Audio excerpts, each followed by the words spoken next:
Disclaimer: this is a fictional dramatization created for artistic, emotional, and educational storytelling purposes.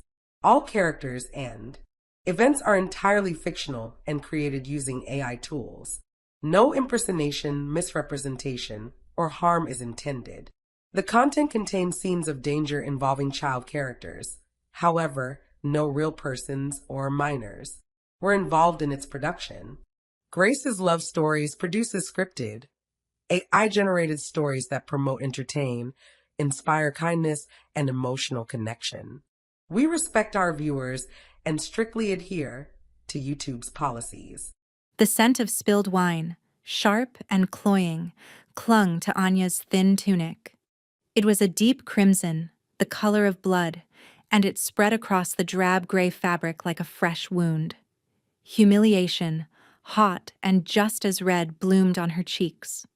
She kept her eyes fixed on the stone floor, her world shrinking to the polished flagstones that reflected the glittering contempt of the court. Murmurs and stifled laughter slithered through the grand hall, each sound a new lash against her already raw nerves. She was nothing here. Less than nothing. An omega from a fallen house, a tribute meant to be ignored, and now, a spectacle. "Clumsy thing," Lady Beatrice hissed, her voice dripping with false sympathy. She was the one who had accidentally stumbled, her jeweled goblet tipping its contents all over Anya. Such a shame to waste good vintage on the likes of her. Anya didn't respond. She couldn't. Her throat was a knot of unshed tears and silent screams.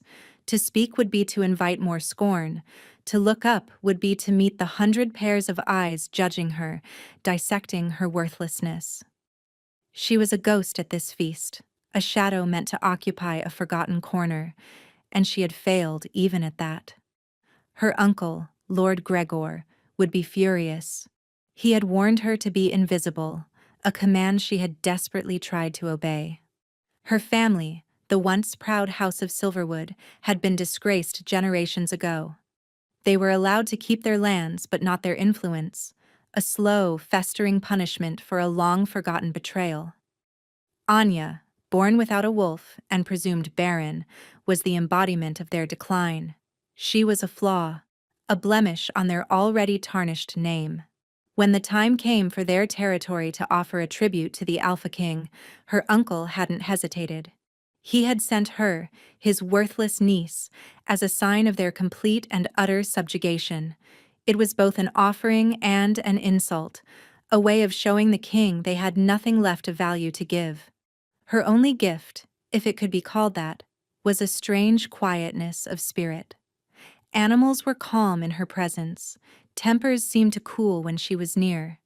It was a useless, passive trait in a world that prized ferocity and dominance. It was a whisper in a storm, easily drowned out. Here, in the heart of the storm, it was nothing. A heavy silence suddenly fell over the hall. It was so abrupt, so absolute, that it was more jarring than the preceding noise. The laughter died in throats. The whispers evaporated. The very air grew thick and cold, heavy with a pressure that made Anya's bones ache. She didn't need to look up to know the cause. He had noticed. The Alpha King. King Caden ruled the United Pax with an iron will and a chilling reputation. They called him the Shadow King, for he was rarely seen, and when he was, his presence was like a physical manifestation of dread. It was said he was cursed, that his bloodline carried a darkness that made him merciless and cold. He sat upon a throne of obsidian and iron at the head of the hall, a figure cloaked in shadow and silence. Anya risked a glance through the curtain of her silver-blonde hair. He was leaning forward slightly, his elbows on the arms of his throne. Even from this distance, she could feel the intensity of his gaze. It wasn't directed at Lady Beatrice or the snickering courtiers. It was on her. Pinned to the floor, a butterfly under glass. His voice, when it came, was not a shout. It was a low, resonant growl that scraped across the stone and vibrated deep in Anya's chest. "You find this amusing, Lady Beatrice?" The woman in question went pale, her haughty expression melting into one of pure terror. "Your Majesty, It was an accident. The Omega was in my way." She was standing still, the king stated. It wasn't a question. It was a fact, cold and sharp as a shard of ice. He rose from his throne. The movement was fluid, silent, like a predator unfolding from a crouch. He was taller than she had imagined, broader. The shadows clung to him, making his black tunic and leather breeches seem forged from the darkness itself. As he descended the few steps from the dais, the entire court seemed to shrink away, a tide receding from a jagged shore. He stopped before them, his gaze shifting from Beatrice to the crimson stain on Anya's tunic. His eyes, she saw now, were the color of molten gold, flecked with something darker, something ancient and pained. For a fleeting second, as his eyes met hers, she saw past the fearsome king. She saw a flicker of profound, soul-deep agony, a torment so immense it stole her breath. It was a vulnerability so stark and out of place on that powerful visage that it felt like a secret she had stumbled upon by accident. "My lord, please," Beatrice stammered, dropping into a desperate curtsy. "She is only an Omega. A wolfless one, at that. From a disgraced house. She is nothing." "I will be the judge of what is nothing in my own hall," Caden said, his voice dangerously soft. He did not look at Beatrice again. His golden eyes remained on Anya. He extended a hand, not to her, but to a nearby servant who flinched as if burned before placing a clean white linen napkin into the king's palm. King Caden took a step closer to Anya. The air crackled. The scent of pine and winter frost, his scent, overwhelmed the sour smell of wine. He knelt. The king of all packs, the merciless Shadow King, knelt on the cold stone floor in front of the worthless tribute. The collective gasp of the court was a physical thing, a wave of shock that washed over the hall. He didn't touch her. He simply reached out with the napkin and gently, with an unnerving precision, began to dab at the stain on her tunic. His touch was feather-light, a ghost of a sensation through the damp cloth. Anya's heart hammered against her ribs, a frantic drum in the echoing silence. His proximity was overwhelming. The raw power emanating from him was a physical force, yet underneath it, she felt that deep, resonant hum of pain she had seen in his eyes. Her own strange ability, that quiet empathy, resonated with it. It was a wounded thing, a caged beast rattling its bars deep within him. He met her eyes again. "What is your name?" he asked, his voice for her ears alone. "Anya," she whispered, the name a fragile thing in the charged air. He gave a single curt nod. The napkin was now soaked in red.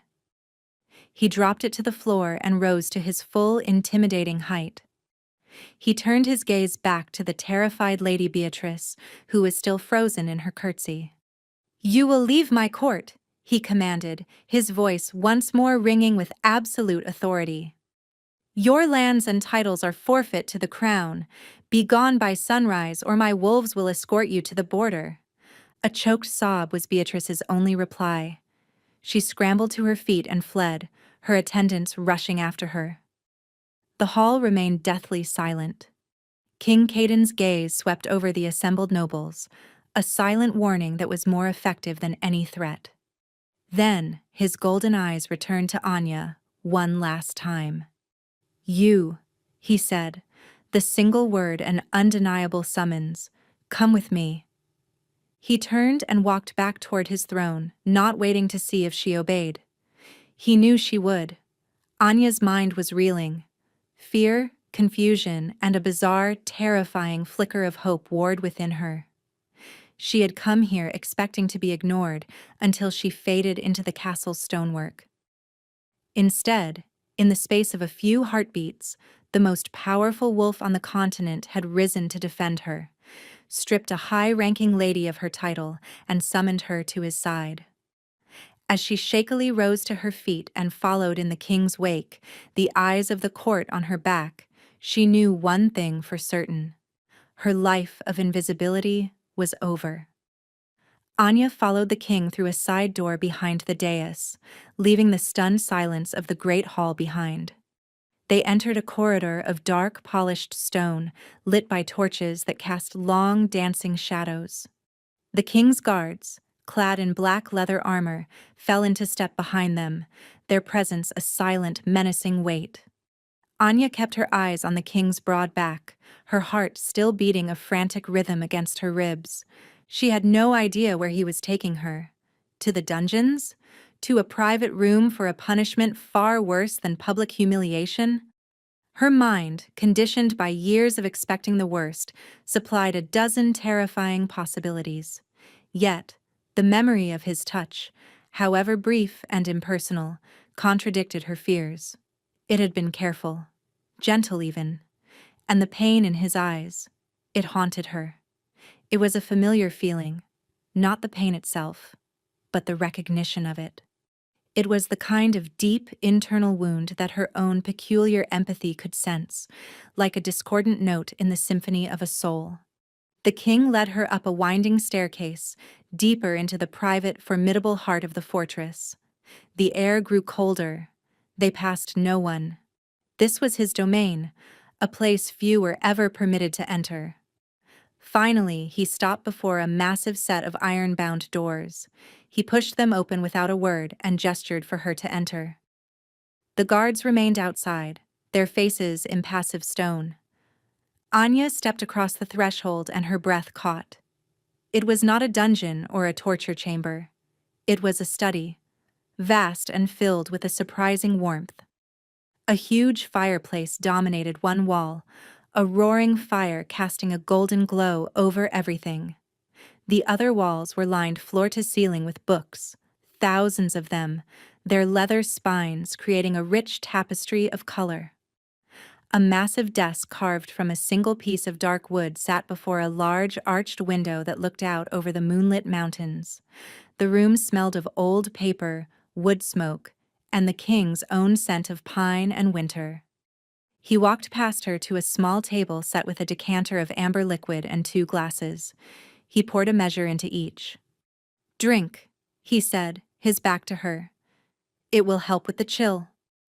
She took the glass he offered, her fingers trembling slightly. The crystal was heavy, the liquid inside radiating a gentle warmth. She took a small, hesitant sip. It was brandy, smooth and fiery, and it did chase away some of the cold that had settled deep in her bones. King Caden did not drink his. He swirled the contents of his glass, his golden eyes fixed on the fire. The silence stretched, thick with unspoken questions. Anya stood awkwardly, unsure of what was expected of her. "Why did you do that?" she finally whispered, the words escaping before she could stop them. He turned his head slowly, his gaze pinning her in place. "Do what? Banish a woman who finds sport in cruelty? I have little patience for such displays in my own hall." His tone was dismissive, as if it were a matter of simple housekeeping. "You knelt," she said, her voice barely audible. "For me." A flicker of something unreadable passed through his eyes. "The stain was on your tunic." It would have been impractical to clean it from a standing position. His answer was so logical, so devoid of emotion, that it should have been reassuring. Instead, it was deeply unsettling. He was building walls around the moment, bricking it up with pragmatism. But she had seen his eyes. She had felt the shift in the room. It was more than that. He set his untouched glass down with a heavy clink. "Lady Beatrice was correct about one thing. You are from Silverwood House." Anya flinched, expecting the scorn that always accompanied the name. "Yes, Your Majesty." "Your uncle, Lord Gregor, sent you as his tribute," Caden continued, his voice a low rumble. "An omega, wolfless, a calculated insult he wasn't asking. He was laying out the facts as he saw them." I am all my house had to offer," she stammered, the practiced lie tasting like ash in her mouth. "Do not lie to me," he growled, and the temperature in the room dropped. The fire seemed to shrink in its hearth. "I know what Gregor is. I know he has 2 alpha-born sons and a daughter of high standing. He sent you because he believes you are worthless. He meant for me to be insulted by the offering." Anya's blood ran cold. He saw everything. "Yes, my lord," she admitted, her gaze falling to the floor. "And are you?" he pressed, taking a step closer. "Are you worthless?" Her throat closed up. All her life she had been told she was, by her uncle, by her cousins, by the silent judgment of her pack. Her lack of a wolf was a gaping void where her strength should be. She was a broken thing.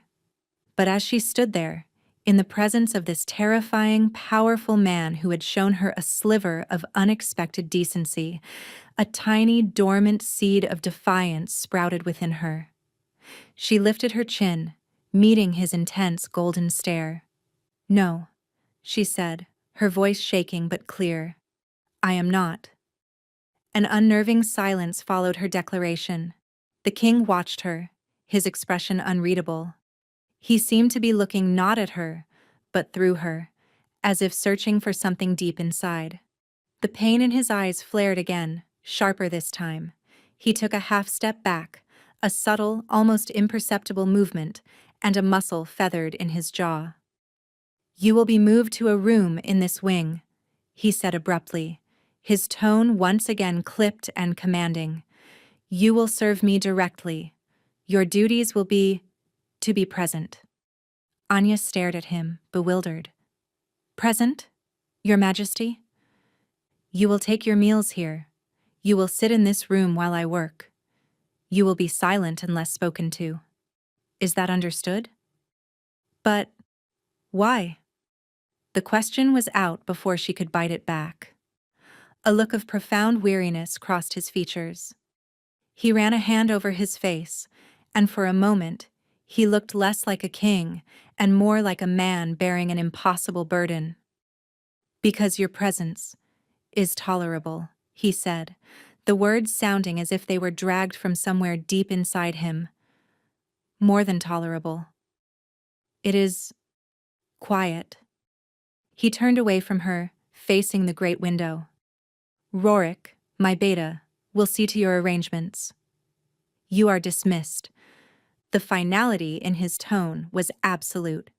Anya, her mind a whirlwind of confusion, gave a clumsy curtsy and backed out of the room. As the heavy doors closed behind her, a tall, broad-shouldered man with a calm demeanor and kind eyes was waiting for her. This must be Rorik. "This way, my lady," he said, his voice a gentle baritone that was a stark contrast to the king's harsh growl. He led her down another corridor to a comfortable, well-appointed room, far grander than anything she had ever known.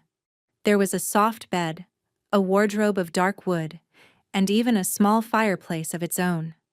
"The king has ordered a bath and fresh clothing for you," Rorik explained. "If you need anything, you have only to ask." "Thank you," Anya said, still dazed. Why is he doing this?" Rorik's kind face was tinged with a deep sadness. He looked at her, truly looked at her, with an expression of weary hope. "The king carries a heavy burden. For reasons I do not understand, your presence seems to lighten it.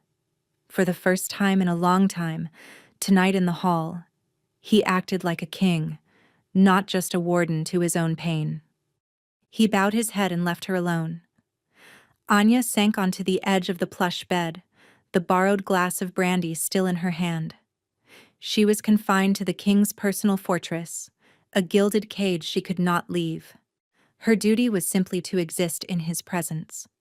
She thought of the agony she'd seen in his eyes, the way his power felt like a raw, exposed nerve, and the strange, inexplicable calm he seemed to find in her. Rorik's words echoed in her mind. A warden to his own pain. She was a tribute meant to be an insult, an omega with a useless gift. But somehow, in this place of terrifying power and deep, hidden sorrow, her whisper of a gift might be the only thing the Shadow King truly needed. And that thought was more frightening than any punishment she could have imagined. The days that followed fell into a strange and quiet rhythm. Anya's life was now circumscribed by the king's private wing. She woke in her comfortable room, was brought meals by silent servants, and spent hours upon hours in the king's vast study. Just as he had commanded, she was simply present. She would sit in a plush armchair near the fire, a book open on her lap, though she rarely read. Instead, she watched him. She watched King Caden as he worked at his massive desk, his brow furrowed in concentration as he pored over maps, treaties, and reports from his sprawling kingdom. He was a diligent ruler, his focus absolute. Yet, she could always sense the tension coiled within him, the constant grinding pain he fought to keep hidden. Sometimes, it would break through his formidable control. His hand would clench into a fist so tight his knuckles turned white. A low, guttural sound, more animal than man, would escape his lips. His golden eyes would glaze over, their light dimming as if eclipsed by an inner darkness. In those moments, the air in the room would grow heavy and cold, the shadows deepening in the corners. Instinctively, Anya learned what to do. She would not speak. She would not move. She would simply focus her will, her strange, quiet energy, and project a sense of calm. She imagined a tranquil pool, a silent forest, a gentle peace, and pushed it out from herself, a soft, invisible current. And every time, after a few agonizing minutes, the tension in him would recede. The fist would unclench. The light would return to his eyes, and he would let out a slow, shuddering breath, like a man who had just survived a storm. He never acknowledged it. He never thanked her. But he began to position his desk so that he could see her more easily as he worked. He started having her meals served at a small table near his own, and they would eat in a silence that was no longer awkward, but companionable. A fragile, unspoken understanding was growing between them. He was the storm, and she, somehow, was the quiet eye within it. One evening, a week into her strange new life, a sharp cry of pain from his desk startled her. She looked up from her book to see him clutching his head, his body rigid, his face a mask of agony. This was worse than anything she had seen before. The shadows in the room were writhing, coalescing around him like living things. "Your Majesty?" she whispered, her heart pounding. "Get out!" he snarled, his voice distorted and harsh. "Now, Anya." "Leave." He used her name.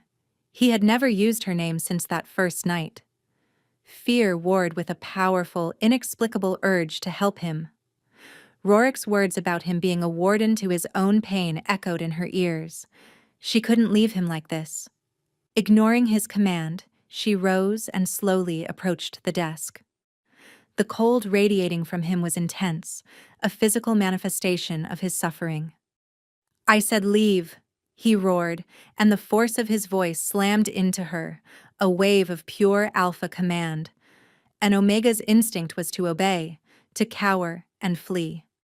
She staggered back a step, her body screaming at her to run, but she held her ground, her gaze locked on the torment twisting his features. "I will not," she said, her voice trembling but firm.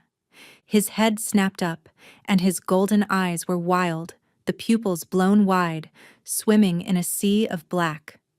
This was the beast she had sensed, the caged thing, and it was close to breaking free.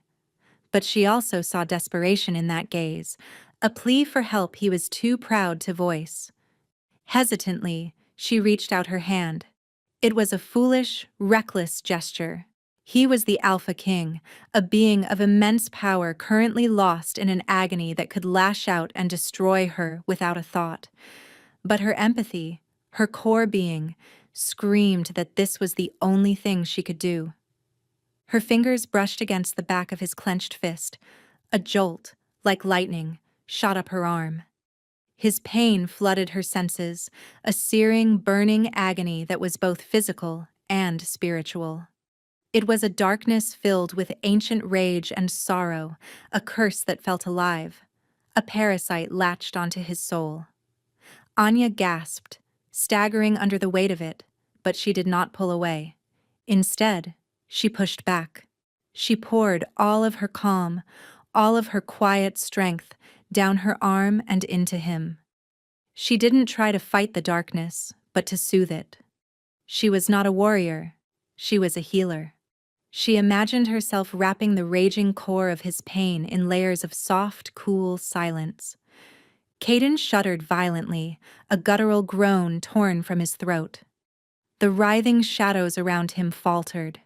He slowly, hesitantly, uncurled his fist and turned his hand, his fingers lacing with hers. His touch was scorching, his skin fever-hot. But through the link, she felt the crest of his pain begin to recede. The storm was breaking.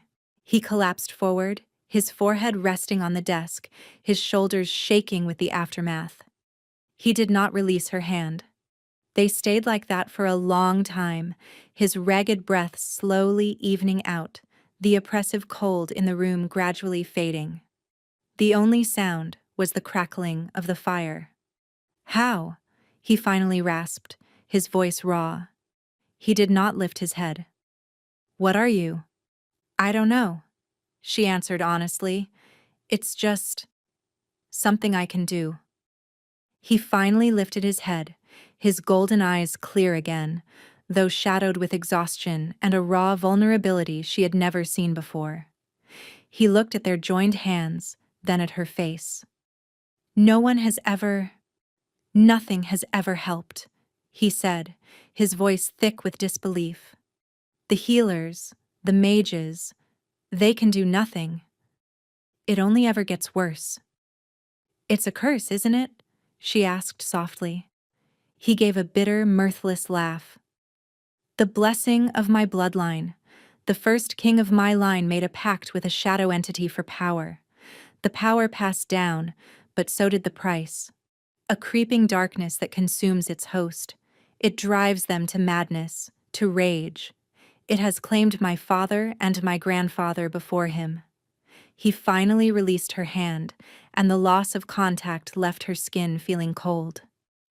"I have spent my entire life fighting it, keeping it caged.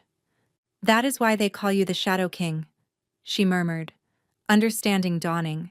His coldness, his isolation, it was all a defense, a quarantine. "It is what I am," he said flatly, "what I am becoming." "No," Anya said, her voice filled with a conviction that surprised even herself. "It is not what you are.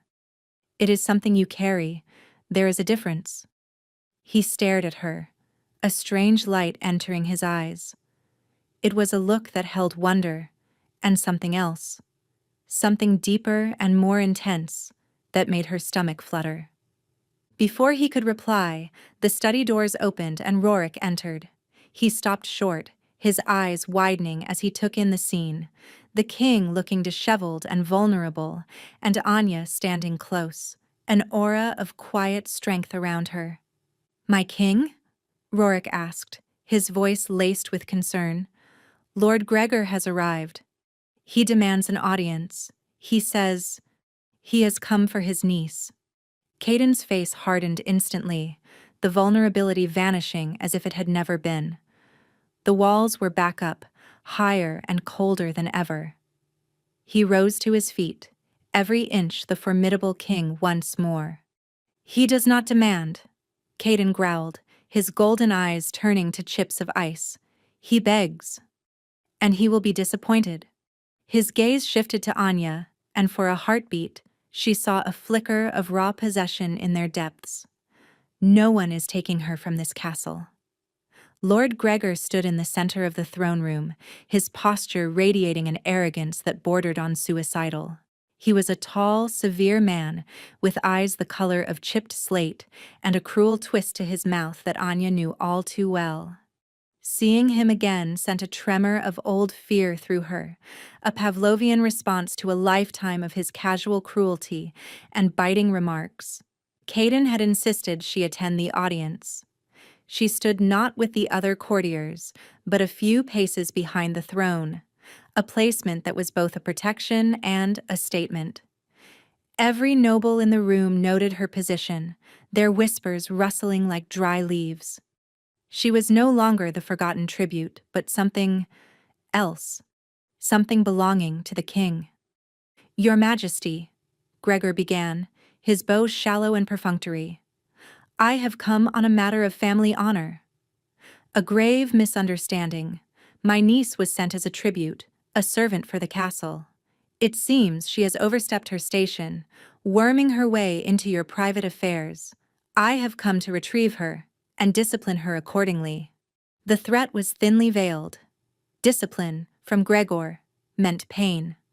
Anya wrapped her arms around herself, fighting the urge to shrink away. Caden remained seated on his throne, his expression unreadable, his fingers steepled before him. The silence drew out, each second a turn of the screw. Gregor's confidence began to waver, a slight sheen of sweat appearing on his brow. "Lord Gregor," Caden said finally, his voice deceptively mild, "are you suggesting I am incapable of managing my own household?" "Of course not, Your Majesty," Gregor sputtered, his composure cracking. "I merely mean that she is a trickster, a wolfless omega with delusions of grandeur. She is a disgrace to my house, and I would not have her tarnish your court." "She has not tarnished it," Caden replied, his voice dropping to that dangerous rumbling growl. "On the contrary, her presence has cleansed it." He flicked his gaze toward the empty space where Lady Beatrice once stood. The message was clear. "Anya is under my personal protection. She is no longer your concern." Gregor's face purpled with rage. He had come expecting to retrieve his worthless pawn, only to find her transformed into the king's favored pet. His plan, whatever it had been, was in ruins. "With all due respect, sire," Gregor snarled, forgetting his place entirely, "she is of my blood. I will not have a barren, broken thing from my family nesting so close to the throne. It is an affront." The air in the throne room crackled with sudden, immense pressure. Caden rose from his throne in a single fluid motion. The shadows in the room seemed to deepen, flowing towards him, clinging to his form. His golden eyes blazed with a terrifying light. "You are speaking of your future queen," he said, his voice echoing with a power that shook the very stones. A collective, horrified gasp swept the room. Anya's own breath hitched in her throat, her heart stopping in her chest. Future queen? The words were impossible, nonsensical. He couldn't mean it. It was a ploy, a way to put Gregor in his place. It had to be. Gregor stared, his jaw slack with disbelief. "You are mad," he whispered, the words an act of treason. "The curse has taken your mind. To mate with a wolfless omega, it is an abomination. The Pax will never accept it."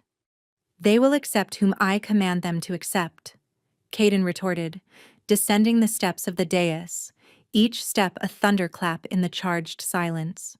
"And you have just sealed your fate.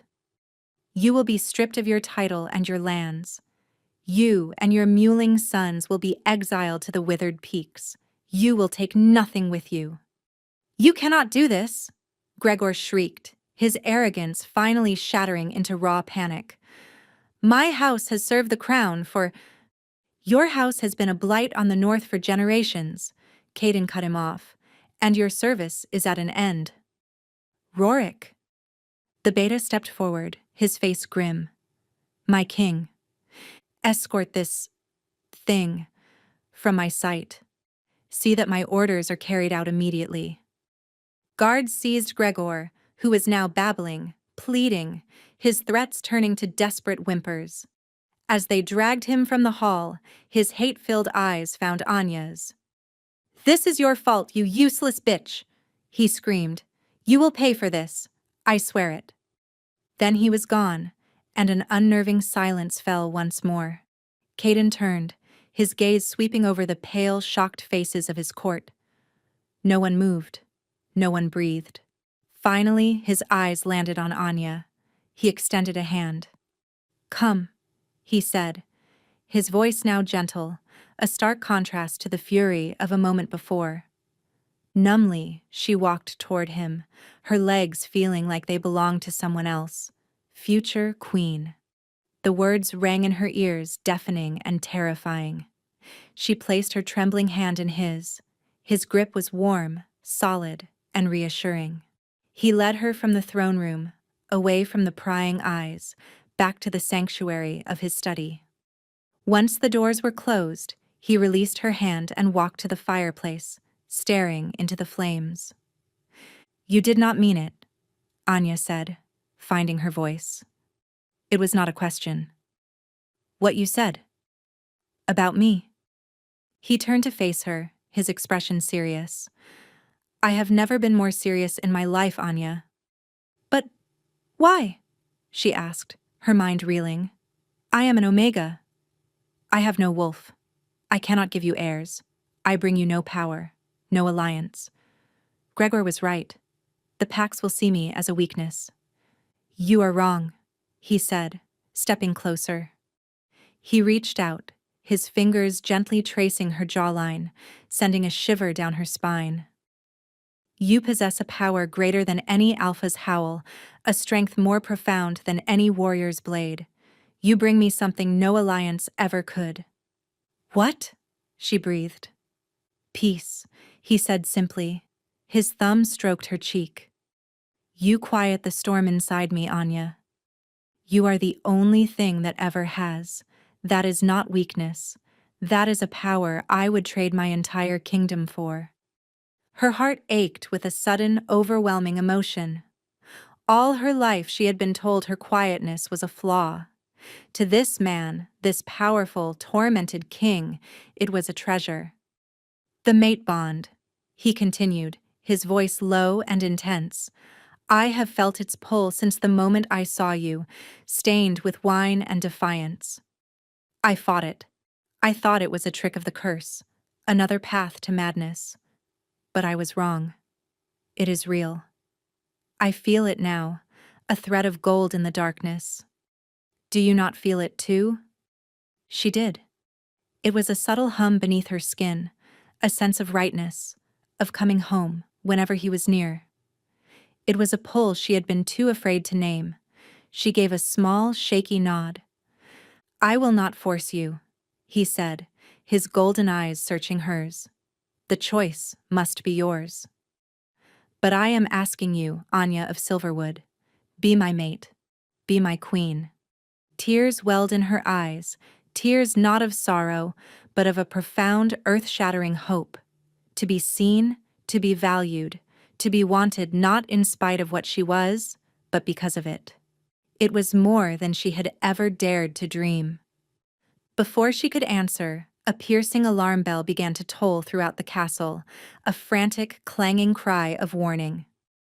Shouts erupted from the courtyard below. Rorik burst into the room, his face pale and grim. "My king! It's Gregor!" He didn't go with the guards. He had men loyal to him waiting.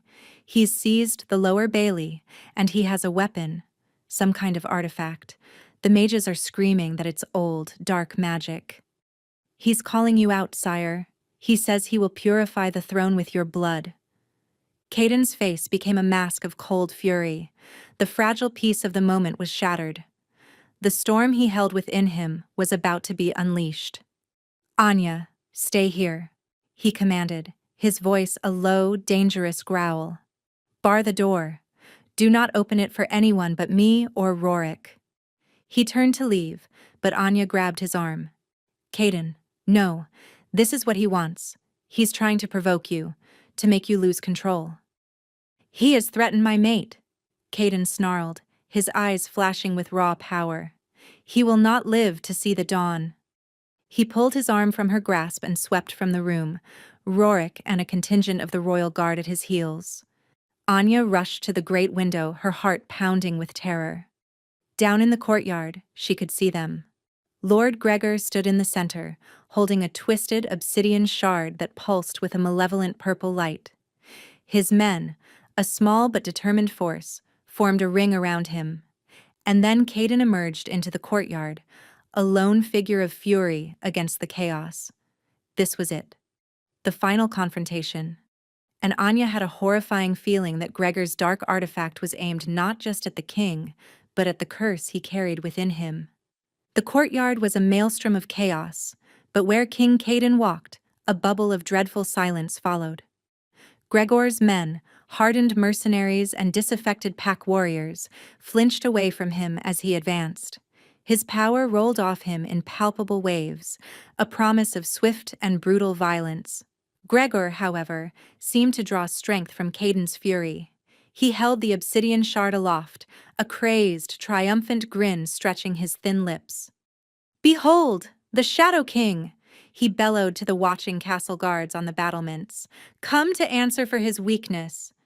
He would pollute the royal bloodline with this wolfless filth. Your treason ends tonight, Gregor." Caden's voice was unnaturally calm, the quiet before a hurricane. "My treason?" Gregor laughed, a high, unhinged sound. "No, my loyalty. I am saving the packs from a king lost to his own curse. This shard," he said, brandishing the artifact, "was crafted by the same shadow mages who first blessed your ancestor. It does not harm the wolf, your majesty. It feeds the shadow. It will unleash the beast you've kept so carefully caged." As Gregor finished his proclamation, he plunged the base of the shard into a brazier of hot coals. The obsidian glowed with intense violet energy, and a high-pitched whine filled the air, scraping at the nerves. Caden roared, a sound of pure agony. He stumbled, clutching his chest. From the window, Anya watched in horror as the shadows around him, the ones she had only ever seen writhing at the edges of his control, exploded outwards. They were no longer wisps of darkness, but thick, grasping tendrils of living night. His form seemed to flicker and distort, growing larger, more bestial. This was what Gregor wanted. He wanted to force the transformation, to show the world the monster Caden kept hidden, to prove him unfit to rule. The royal guards hesitated, their weapons lowered, their faces a mixture of fear and confusion as they watched their king struggle against his own nature. "Caden!" Anya screamed, though he could not hear her through the thick castle glass. He was losing. The darkness was consuming him. His golden eyes were now blazing feral things, filled with nothing but rage. He let out another roar, this one less human, and charged not at Gregor, but at the men surrounding him. The fight was brutal and terrifyingly swift. Caden moved with preternatural speed, a blur of shadow and violence. He was not a king fighting for his throne. He was a primal force of destruction. Gregor watched, his face alight with manic glee. "Yes, show them the monster you are." Anya's mind raced. The guards were too afraid to intervene. Rorik was trying to rally them, but they were paralyzed by the sight of their king's dark power. Caden was going to kill them all, and then Gregor, and in doing so, he would lose himself completely to the curse. She could not let that happen. Ignoring his order, she unbarred the heavy door and fled the study. She flew down the winding stairs, her heart a frantic drum against her ribs. Servants and guards alike stared as she ran past, a pale wraith in a simple gown, heading toward the source of the chaos. She burst out into the cold night air of the courtyard just as Caden dispatched the last of Gregor's men. He stood panting in the center of a circle of bodies, the shadows clinging to him like a tattered cloak. He turned his burning gaze on Gregor, who now looked less triumphant and more terrified. The beast he had unleashed was far more powerful than he had anticipated. "Caden, stop!" Anya cried, her voice ringing out in the sudden silence. His head snapped toward her. For a moment she saw a flicker of recognition in those blazing eyes, a glimmer of the man she knew. Then it was gone, swallowed by the raging shadow. He saw her not as his mate, but as another obstacle. He took a menacing step toward her. Gregor saw his chance. While the beast's attention was diverted, he scrambled away, trying to flee. But Caden was faster. With a snarl, he moved to intercept, his path taking him directly past Anya. She had a choice. Let him pass, and he would tear Gregor apart before turning his rage on the rest of the castle. Or she could stand in his way. She chose to stand. She planted her feet, her small frame directly in the path of the raging Alpha King. "No," she said, her voice shaking but clear. "You will not become the monster he wants you to be." The beast that was Caden halted, confused by this small, defiant creature. A low growl rumbled in his chest. The shadows around him lashed out, tendrils of cold darkness that stopped just short of her skin. He was fighting himself, the man warring with the curse for control. His face was a contorted mask of that battle, his features shifting between the king she loved and the monster he feared. "Anya, run," he gritted out, the words a terrible effort. "I will not leave you," she said, tears streaming down her face. She took a hesitant step toward him, then another. She reached out, her hand aiming for his heart. This was the ultimate test of her power. It wasn't enough to soothe him from a distance. She had to go into the storm itself. Her palm flattened against his chest. The darkness, the pain, the ancient rage of the curse slammed into her with the force of a tidal wave. It was 1,000 times worse than before. It was a living, sentient thing, and it recognized her as a threat. It tried to consume her, to snuff out her light. She screamed, her knees buckling under the sheer force of the malevolent energy. But she did not let go. She closed her eyes and poured everything she was into him. Not just her calm, but her love. The tentative, fragile love that had bloomed in the quiet of his study. The admiration for the man who fought so hard against his own demons. The gratitude for the king who had seen worth in a girl who had none. She poured it all into the link between them, a torrent of pure, unconditional acceptance. She did not fight the darkness. She embraced the man it was trying to consume. She wrapped her light around his soul. "I see you, Caden," she thought, pushing the feeling into him. "I see you, and I am not afraid. Come back to me." A blinding white light erupted from the point of their contact. It was not a violent explosion, but a gentle, inexorable wave that expanded outwards. The grasping shadows shrieked and dissolved under its touch. The malevolent purple glow of the obsidian shard sputtered and died. The oppressive cold vanished, replaced by a clean, fresh warmth. Caden roared, but this time it was a cry of release, not of rage. He collapsed to his knees, the monstrous aspects of his form receding, leaving behind the man. He was pale and shaking, his golden eyes wide with shock and wonder. The curse, the constant grinding pressure that had been his companion since birth, was gone. The cage was empty. The warden was free. He looked at Anya, who was still kneeling before him, exhausted but radiant. He saw not an Omega, not a wolfless tribute, but his savior, his mate, his queen. Across the courtyard, Rorik and the royal guards finally apprehended the gibbering, defeated Lord Gregor. But Caden had eyes only for Anya. He reached out, his hand trembling, and cupped her face. "You saved me," he whispered, his voice thick with an emotion he had never allowed himself to feel before. "I love you," she replied, the words as simple and true as breathing. He pulled her to him, his arms wrapping around her as if he would never let her go. He buried his face in her hair, and for the first time in his life, the Alpha King wept. He wept for the years of pain, for the fear, for the loneliness.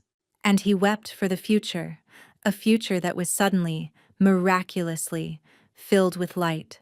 Her light. In the aftermath, a new dawn broke over the kingdom, both literally and metaphorically. The sun that rose the next morning seemed brighter, the air cleaner. The oppressive shadow that had hung over the castle for a generation had lifted.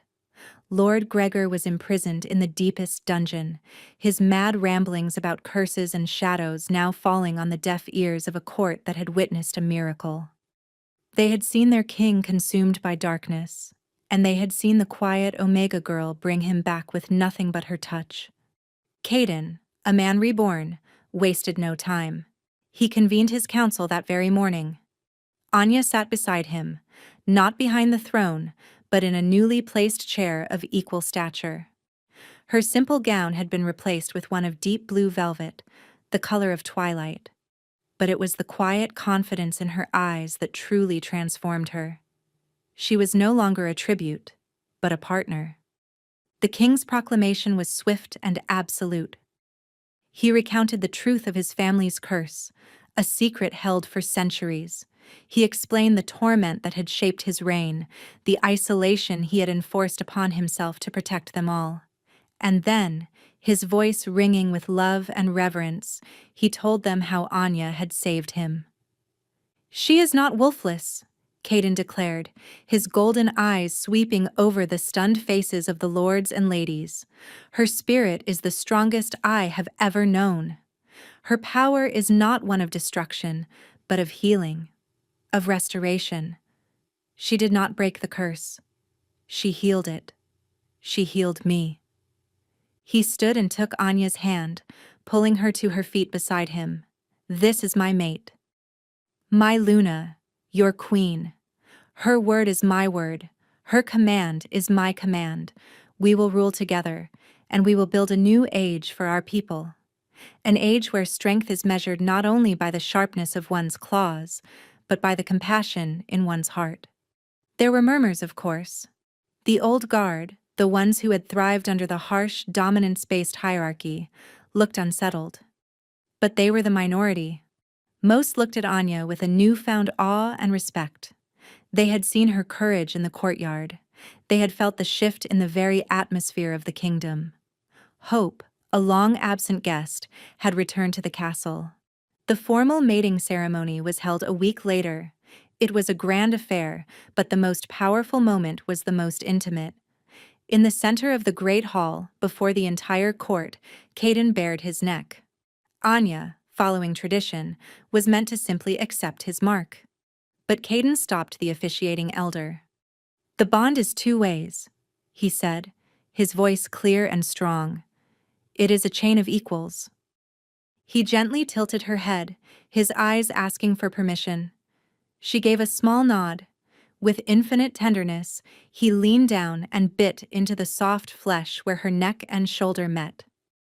A jolt of pure ecstasy, of blinding light and rightness, shot through Anya. The mate bond, which had been a golden thread, now became a blazing conduit of love, power, and shared soul.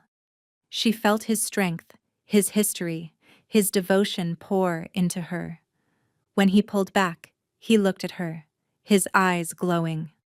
"Now, my queen," he murmured, "mark me as yours." Hesitantly, she leaned forward. She had no fangs to pierce his skin, but as her lips touched the space below his ear, a pulse of her own energy, that quiet, healing light, flowed from her. It sank into his skin, leaving behind a faint silvery mark that shimmered like moonlight on snow. He gasped, a shudder of pleasure running through him. He had not just been marked, he had been blessed. The court stared in wonder. It was a new magic, a new kind of bond they had never witnessed before. Their union heralded the changes Caden had promised. Laws were rewritten. Omegas, once at the bottom of society, were given new protections and rights. Anya established healing centers, not for physical wounds, but for the traumas of the spirit, training others who had similar, if less potent, empathic gifts. The kingdom began to heal from the inside out. Caden, free from his pain, became the king he was always meant to be. The cold, distant ruler was replaced by a just and compassionate leader. He still possessed his immense power and an iron will, but it was now tempered by Anya's wisdom and grace. He listened to his people. He laughed, a sound so rare it was like a treasure, and he was never more than a few feet from his queen's side. Their love was a quiet, powerful thing that radiated through the castle. They still spent their evenings in the study, but now it was not a place of confinement and pain. They would read together, talk for hours, or simply sit in comfortable silence, their hands intertwined, the steady, rhythmic beat of their shared bond a constant comfort. Caden found that he no longer needed her presence to soothe a curse, but simply because her presence was his home. 1 year later, Anya stood on the balcony of the great study, looking out over the now peaceful and prosperous lands. The mountain air was crisp, carrying the scent of pine and the promise of a gentle spring. A strong arm wrapped around her waist, and she leaned back into the solid warmth of her husband's chest. "What are you thinking about, my love?" Caden murmured, his lips brushing against her hair. "About a foolish girl in a gray tunic, covered in wine," she answered, a soft smile playing on her lips. He chuckled, a deep rumbling sound that she loved. "I am thinking about a defiant queen who faced down a monster and saved a kingdom." He turned her in his arms, his golden eyes soft with adoration. He gently placed a hand on her swollen belly, where their child, their son, now grew. "And who has given me a future I never dreamed I could have." Her pregnancy had been the final miracle, the final lie of her old life put to rest. She was not barren, she was fertile and full of life, a life she had created with the man she loved. The pack's healers had been astounded, proclaiming it a blessing from the moon goddess herself. "He's strong," Caden said, his hand still resting on her stomach. "I can feel his spirit.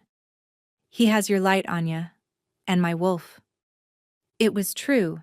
Their son would be the first in Caden's line to be born free of the shadow curse, a child of balance, inheriting his father's strength and his mother's grace. He was the symbol of their new era. Down below in the courtyard, the place where she had faced down his darkness, children were playing. Omega children, once relegated to the shadows, now laughed freely in the sun, their parents looking on with hope instead of fear. Rorik, now a happy and respected elder of the court, was overseeing a training session, teaching young wolves that control and compassion were as important as strength. "It's a good life, isn't it?" Anya whispered, a tear of pure happiness tracing a path down her cheek. Caden wiped it away with his thumb. "It is everything," he said, his voice thick with emotion. He leaned down and captured her lips in a kiss that was full of passion, promise, and a love that had been forged in shadow and redeemed in light. The shy Omega who was meant to be an insult had become the kingdom's salvation.